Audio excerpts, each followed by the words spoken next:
Sir, ಮುಖ್ಯವಾಗಿ last ಸೀಸನಲ್ಲಿ ನಾವೇ ಒಂದಷ್ಟು ಸುದ್ದಿಗಳು ಮಾಡಿದ್ವಿ, ಆರ್ಟಿಕಲ್ ಎಲ್ಲ ಬರೆದ್ವಿ. ಏನಪ್ಪ ಅಂತ ಹೇಳಿದ್ರೆ, ಬೇರೆ ಲ್ಯಾಂಗ್ವೇಜ್ಗಳಿಗೆ ಅಂದರೆ ಅಲ್ಲಿನ ಬಿಗ್ ಬಾಸ್ಗಳಿಗೆ ಸಿಗುವಂಥ ಆದ್ಯತೆ ಕನ್ನಡದಲ್ಲಿ ಸಿಗ್ತಾ ಇಲ್ಲ.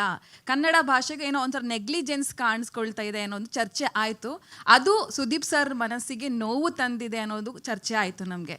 ಸೊ ಇದೇ ಕಾರಣದಿಂದ ಅವ್ರು ಸ್ವಲ್ಪ ಅದ್ರ ಜೊತೆಗೆ ಅವ್ರಿಗೆ ಸ್ಟ್ರೆಸ್ ಕೂಡ, ಎಲ್ಲ ಕಡೆ ಓಡಾಟ, ಎಗೇನ್ ಇಲ್ಲಿ ಬರಬೇಕು, ಗಂಟೆಗಟ್ಟಲೆ ನಿಲ್ಲಬೇಕು.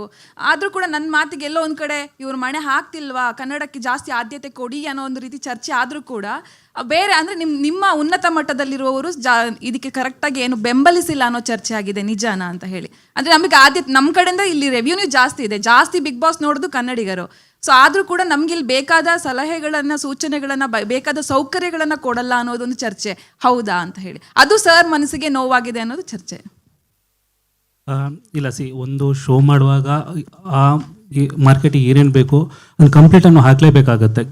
ಕೆಲವೊಮ್ಮೆ ನಾವು 100% ಹಾಕ್ತೇವೆ, ಅದಕ್ಕೆ ಬೇಕಾದ ಎಲ್ಲ ಫೆಸಿಲಿಟಿಗಳು ನಾವು ಮೇಕ್ ಶೋರ್ ಮಾಡ್ತೀವಿ ಫಸ್ಟ್ ಲಾಂಚ್ ಆದಾಗ. ಒಂದು ಯಾಕೆ ಹಿಟ್ ಆಯಿತು ಅಂತ ಹೇಳಿದ್ರೆ ಅದಕ್ಕೆ ಬೇಕಾದ ಎಲ್ಲ ಎಲಿಮೆಂಟ್ಗಳು ಅದ್ರಲ್ಲಿ ಇದ್ದದ್ರಿಂದ ಹಿಟ್ ಆಯಿತು. ಇಲ್ಲಾಂದರೆ ಈ ಬೇರೆ ಲ್ಯಾಂಗ್ವೇಜಿಗೆ ಕಂಪೇರ್ ಮಾಡಿದ್ರೆ ಇಷ್ಟು ದೊಡ್ಡ ಹಿಟ್ ಆಗಲಿಕ್ಕೆ ಕಾರಣ ಏನೋ ಒಂದು ನಾವು ಸರಿ ಮಾಡಿದ್ದೇವೆ. ಬಟ್ ಅವರ ಕ್ವಶನ್ ಏನಿತ್ತಂದರೆ, ಓಕೆ ಇನ್ನೂ ಬೆಟರ್ ಮಾಡಬೇಕು, ಬೇರೆ ಮಾರ್ಕೆಟಿಗಿಂತ ನಮ್ಮ ಶೋನ ಎಲ್ಲರೂ ತಿರುಗಿ ನೋಡಬೇಕು ಅಂತ ಒಂದು ಉದ್ದೇಶದಿಂದ ಅವ್ರು ಏನು ಹೇಳಿದರು, ಅವ್ರು ಆ್ಯಕ್ಚುಲಿ ಸಜೆಷನ್ ಆಗಿ ನಾವು ತಗೊಂಡು ಅವ್ರದ್ದು ಡಿಸ್ಕಸ್ ಮಾಡಿ ಏನು ಬೆಟರ್ ಮಾಡ್ಬೋದು ಈ ಸೀಸನಲ್ಲಿ, ಅದನ್ನೆಲ್ಲ ಈ ಸೀಸನಲ್ಲಿ ಅಳವಡಿಸಿ ಕಳೆದ 11 ಸೀಸನ್ಗಿಂತ ಬೆಟರಾಗಿ 12 ಸೀಸನ್ ಬರ್ತೇವೆ, ದೊಡ್ಡ ಮಟ್ಟದಲ್ಲಿ ಬರ್ತೇವೆ, ಅಷ್ಟು ಹೇಳಲಿಕ್ಕೆ ನಾನು ಇಷ್ಟಪಡ್ತೇನೆ. ಮೈಕ್ ಪಾಸ್ ಮಾಡಿ ಅವ್ರಿಗೆ.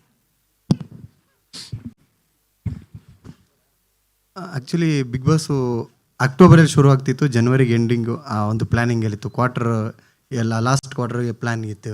ಈಗ ಮಿಡಲಲ್ಲೇ ಬರ್ತಾ ಇದ್ದೀರಾ ಸರ್, ದೊಡ್ಡ ಮಟ್ಟದಲ್ಲಿ ಅಂತ ಬೇರೆ ಹೇಳ್ತಾ ಇದ್ದೀರಾ. ಸುದೀಪ್ ಸರ್ಗೂ ಬೇರೆ ಏಜೇ ಆಗ್ತಾ ಇಲ್ಲ, ಅವ್ರು ರಿವರ್ಸ್ ಹೋಗ್ತಾ ಇದೆ, ಎನರ್ಜಿ ಜಾಸ್ತಿ ಇದೆ ಅಂತ ಹೇಳ್ತಿದ್ದೀರಾ. ಏನಾರು ಎಕ್ಸ್ಟೆಂಡ್ ಮಾಡ್ತಿದ್ದೀರಾ 3 to 6 ಮಂತ್ಸ್ವರೆಗೂ? ಅರ್ಲಿಯಾಗಿ ಬಂದಿರೋದಕ್ಕೆ ರೀಸನ್ ಸರ್?